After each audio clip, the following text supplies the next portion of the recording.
You are where you are because of you, because of the choices you've made. You are right now here stuck where you're stuck.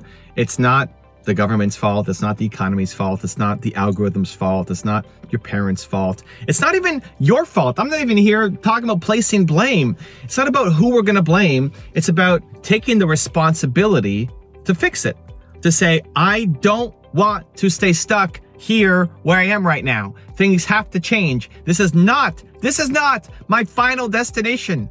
I'm going places. You're going places. And taking the responsibility to make that change happen, where too many people just get stuck up on the blame.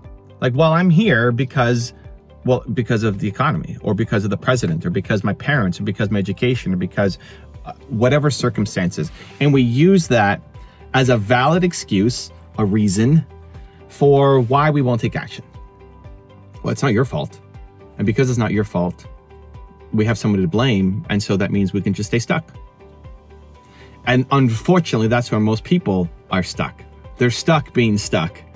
They're stuck placing blame. They're stuck because it's easy, because it's easier to just shut up the world and go dive into Netflix and entertain yourself, as opposed to actually fixing the problem. When there are problems that show up in life, and that's gonna happen for everybody, the most common responses people have are, one, to blame somebody else because it's not your fault, and two, to go dive into entertainment.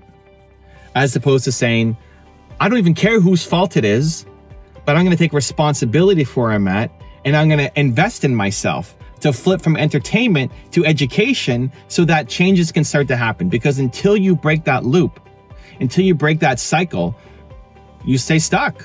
And it's comfortable. It's comfortable, and it feels good to know that it's not our fault, but ultimately you're not happy. The short term, you're happy because you can just put the blame on somebody else, but long term, you're not happy. You're not happy because you never get the growth, you never get the progress, you never get your goals, you never accomplish your dreams, and you're stuck there knowing that you're capable of more. I went through this very recently on my YouTube channel. So one of the strategies that I've been helping some of my friends with, there's one guy in particular who has blown up on YouTube thanks to one key strategy that I gave him. And I told this to him maybe a year and a half ago, and he started applying it maybe 6 months ago, and you see channel popping off, growing faster than I'm growing off of my strategy. And I finally came to the realization, like, why am I not doing this for my own channels? I'm telling other people to do it. Most people never take action, but this guy actually took action on it, and he's crushing me now doing this stuff. Why are we not listening to our own advice? Like, why am I not doing the same thing on my channel yet? And it came down to, well, I'm worried about my team. I'm worried about how much extra work it is. I'm worried about, mostly about my team and like how we've done things in the past and changing things up. And I finally came to the realization that, no, this has to change, because if I can't make this work, then it's my fault. This is my fault. And my team's livelihood is my responsibility. And I need to be constantly growing and getting better. And if YouTube's algorithm changes, I need to be on top of it. And I need to be guiding my team in the right direction, because they rely on me for their career and for their impact. Now, could they go get another job? Of course. But hopefully they like working with me and the work that we're doing, and feel like they're valued, and what they're creating is having an impact. And so me being afraid is not a good enough reason. And so it wasn't until I really owned that to say, this maybe took a couple months for really to sink in. Like, my own advice is being used for somebody to help them blow up, and we're not doing it because I'm afraid of the impact that it's going to have on my team. And that can't be a good enough reason. That can't be a good enough reason, because ultimately I'm doing a disservice to my team, I'm doing a disservice to myself, and I'm doing a disservice to you. Because the more people who can see these videos, the more belief we spread in the world, the more impact we have, the more people's lives change, the more great companies are built. This is my mission. And so if I don't do it, then it's my fault. It's not YouTube for changing. It's not anybody on my team for resisting. It's me. It's my fault. And so when I finally accepted that, then you can move fast. Then I messaged some of the key people on my team and said, okay, here's what we need to start to do. And I understand there are problems with this, so let's fix the problems because this has to happen.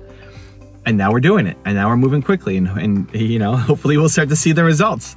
But it wasn't until I accepted the responsibility for it to say I'm not going to stay stuck in this rut that we're in that things start to change. And so how can you start to apply this in your life? I'm going to give you a 3-step process that I think will help. Step number 1 is, what is the thing that has to change in your life? Where have you been stuck for the last little while? And we all go through these moments where we've got massive clarity, courage, and we take action, and you're just moving. And then you get stuck. You get stuck doing the same thing. So where are you stuck right now? Is it your business? Is it your relationships? Is it your career? Where is it? Your mindset, your health habits? Like, where do you feel is the number one place that you're stuck right now in your life? Where are you stuck? Get really clear on that, because having that honest conversation with yourself really matters. That's how you can start to make the change. And the point of this is not to say that you suck and look at the disaster you made for yourself and I can't believe you're not doing better. This is not a negative self-talk exercise. This is we're gonna have an honest evaluation of where we are right now. This is you sitting down with you. You can look in the mirror, you can journal, you can go for a walk, whatever you need to do to have that conversation with yourself. But figure out what is the number one area that you feel stuck right now that you don't want to be stuck in anymore. That if you're still stuck in the same spot that you are in right now, 1 year from today, you're going to be upset. You're going to be upset that you missed an opportunity, that you've wasted another year of your life. So where is that number one area that you feel stuck right now? Get some clarity on it. Maybe it comes right away. Maybe you got to digest it, but get some clarity on that, because that's the starting point to making some changes. Step number 2, who are the people who've done this thing? Who are the people who are great at this thing? Who are the people who you look up to, respect, admire? Maybe they're physical people, humans that you can touch and have coffee with and have a phone call and go meet and are in your life. Or maybe they're people you've never met yet. And you can learn from them on YouTube, on Instagram, on podcasts. But who are the people that are doing this thing? They're great at it. The thing that you're struggling with right now, they're world class at it. And you want to try to find some time to be around them more. You make it part of your daily ritual now to be around them more. If it's somebody who's in your circle, you're trying to have a regular call with them. That may be a daily call for a while. Maybe it's a weekly call. Maybe it's a monthly coffee, but you're trying to spend more time with them. And then you supplement with regular content. You start following the people on YouTube who make you feel more of that, who make you want to play a bigger game. You start following people on Instagram who lift you up, who make you feel the hope and possibility. With conscious intent, you're picking who you're surrounding yourself with and who you let into your life based off of goal number 1. So if goal number 1 is to have more belief in yourself, and the biggest problem you have is you don't have enough belief in yourself, great. You can definitely supplement with a lot of my content.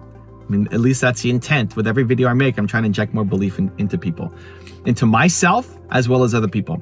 If your number 1 goal from step number 1 is you want to have better health, great. Who are the channels that you need to subscribe to make you feel, if you're watching people who are constantly living healthy, who are working out, who are doing the right diet, who are taking care of themselves, who value themselves, if you're constantly around that, they will lift you up. They will make you more healthy. Not just because of the strategies. The strategies alone aren't much. It's the environment, it's the mindset, it's the belief. By being around these people, they automatically pull you up. They automatically make you feel like it's possible. They automatically become a part of your daily, and they push you towards having the courage to do the thing that you want to do. So whether it's health, whether it's belief, whether it's entrepreneurship, whether it's sales, whether it's relationship, whatever your number 1 goal is, I don't care. I'm not judging you, but you figure that out with clarity in step number 1. And step number 2 is you surround yourself with those people as much as possible, both physical humans in your life that you can touch, as well as online resources every single day, and they will shift you forward. And then step number 3 is have the courage to take action. So getting clarity is, a lot of people get stuck on this step. You get clarity over what you want. You know that you don't want to be stuck here anymore. Great. You're supplementing it, and you're watching videos, and you're listening to podcasts, and you're going to events, and you're meeting people. Great. Nothing still changes. Nothing still changes. It works. until you actually do something. You have to have the courage to act. So the point of motivation isn't just to feel great, it's to give you the 5 seconds of courage to then go do the thing that you need to do. To go do the push-ups that you need to do, to then make the video that you need to make, to write the book that you need to write, to make the call that you need to make. The things that you're afraid to do that old you would never have done or badly wants to, now you're actually doing it. Now you're actually taking the steps. You can watch all these videos about running, but you don't actually get healthier until you run. Right?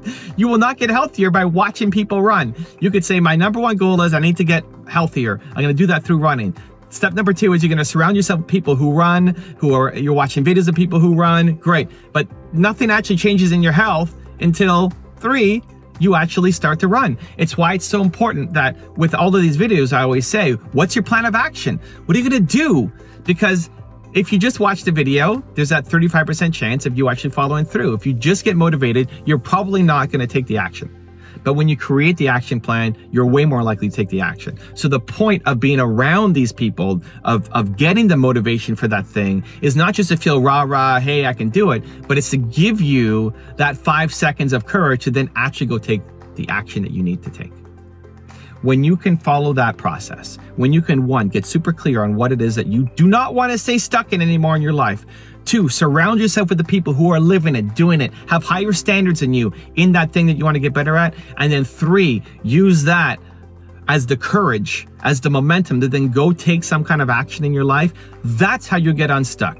You've taken responsibility for where you're at. You're not placing blame on anybody else anymore. It's on you to fix your life. And in 1 year from today, you can be in a totally different spot if you follow those 3 simple steps. If you want another Evan Rant video that just might give you the confidence you need, check it out right there next to me. I think you'll enjoy it. Continue to believe, and I'll see you there. If you're struggling with something that you hate right now, there are 2 ways through. There's a 2-step formula that if you can follow will help you out of any painful, negative, frustrating situation that you're going through right now.